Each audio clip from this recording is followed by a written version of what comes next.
Salut à tous et bienvenue dans cette nouvelle vidéo. Donc dans la vidéo d'aujourd'hui, ça va être un petit tour de l'ensemble de mes colonies, à peu près. Du coup, même on verra les petites missions Barbarus à la fin, donc sans reine, où elles en sont. Pour l'instant, sur les Nicobarensis, donc là on peut très bien voir la reine. Très belle couleur toujours. Même en filmant, je me rends compte des fois de ces couleurs. Une couleur tellement orangée, je suis vraiment content de cette espèce, elle est vraiment magnifique. En plus, la qualité, honnêtement, est plutôt pas mal. Là, quand je suis en train de filmer, on voit même la pilosité, etc. Donc mes Nicobarensis, elles ont toujours une très belle physiogastrie, c'est impressionnant.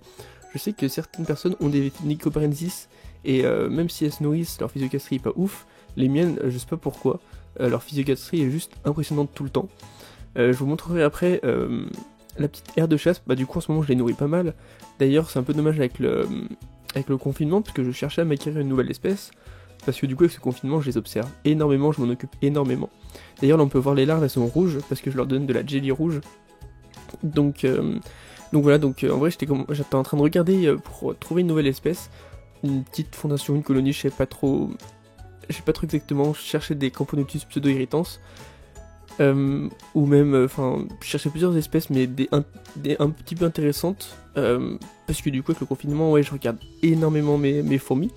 Parce que du coup, vu que je suis tous les jours avec, forcément, ça me laisse beaucoup plus de temps pour ça. Et c'est super intéressant. Et du coup, vu que j'ai pas mal de temps. Et donc voilà, donc je suis un petit peu triste. Par contre, j'arrive vraiment pas à les faire déménager dans ce nid. Je voulais vraiment qu'elles utilisent les deux. Peut-être que pour l'instant, elles sont pas assez. Surtout que le nid, je sais pas la température. Je sais pas comment faire pour savoir à combien c'est la température. Du coup, je sais pas du tout si c'est trop chaud ou trop froid. Et du coup là, impossible d'enlever le couvercle, parce que du coup l'anti-évasion, elles sont tellement nombreuses que maintenant elles le passent sans souci. Donc je vais laisser le couvercle. Donc là vous voyez que je les ai beaucoup nourries ces derniers jours. Donc je mets toujours quelques verres de farine tous les 3-4 jours. Toujours une jelly entière, vous voyez que là en une semaine le rouge, elles l'ont mangé entièrement. Des verres de farine, donc certains coupés. D'autres que j'ai pas coupés parce que certains ont passé... J'en ai pas beaucoup des pas coupés parce qu'il y en a certains qui sont passés dans le nid, elles les ont stockés en bas, je sais pas trop pourquoi.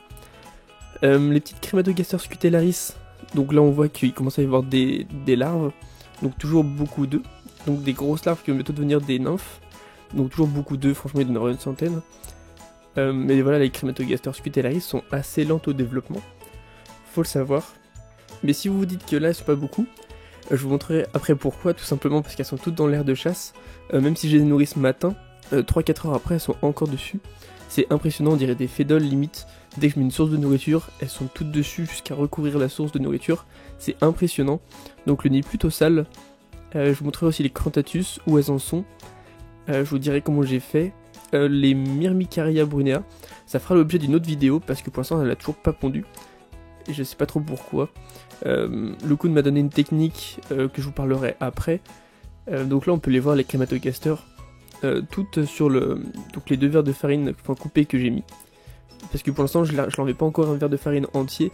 J'attends encore un petit peu qu'elles soient un petit peu plus nombreuses pour être vraiment sûr, vu qu'elles sont assez petites. Je me dis que voilà, on sait jamais. Et donc oui, pour la Myrmicaria, je vous ferai l'objet d'une prochaine vidéo, mais je mettais peut-être pas assez le verre de farine, coupé bien sûr, assez loin dans le tube à essai. Et vu qu'il n'y a qu'une seule ouvrière, à chaque fois elle y allait pas en fait.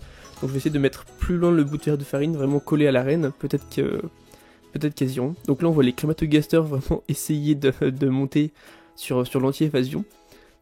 Donc j'espère, je fais toujours gaffe en filmant parce que j'espère qu'elles vont pas réussir. Sinon je serai un petit peu dans la merde.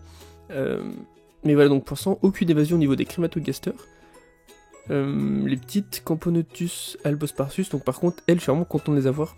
Je vais vous montrer tout simplement pourquoi. Déjà elles sont plutôt jolies. Et regardez, j'essaie de voir comment je peux tourner mon téléphone. Mais regardez ça, elles sont 7. Et là il y a 7 cocons. Donc elles vont passer à une quinzaine. Et je pense qu'à partir de ce moment là, donc déjà il faudrait que je leur trouve un petit nid avec une petite aire de chasse. Donc je ferai ça encore dans un mois je pense. Le temps qu'elle soit peut-être une trentaine. J'ai un petit nid de dispo pour ça.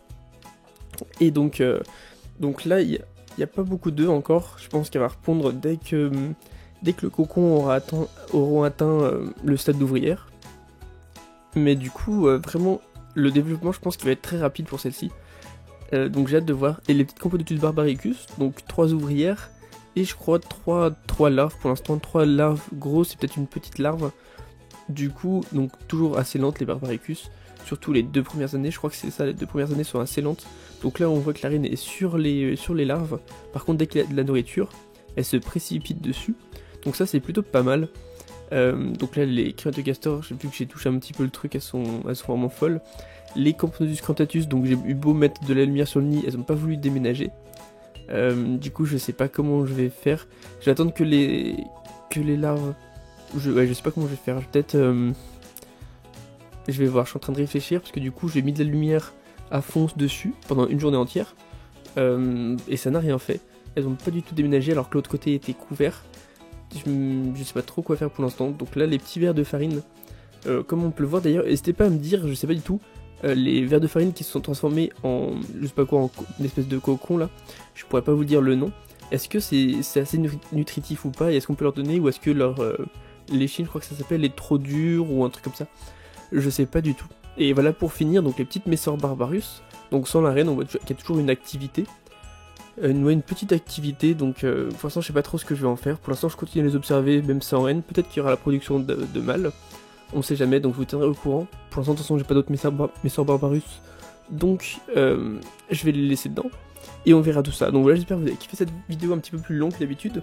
Maintenant que j'ai plus de temps, je ferai des vidéos plus longues, donc n'hésitez pas à liker, à commenter, à me dire des petits sujets qui pourraient vous intéresser, et on va se dire à la prochaine. Allez, bye bye tout le monde.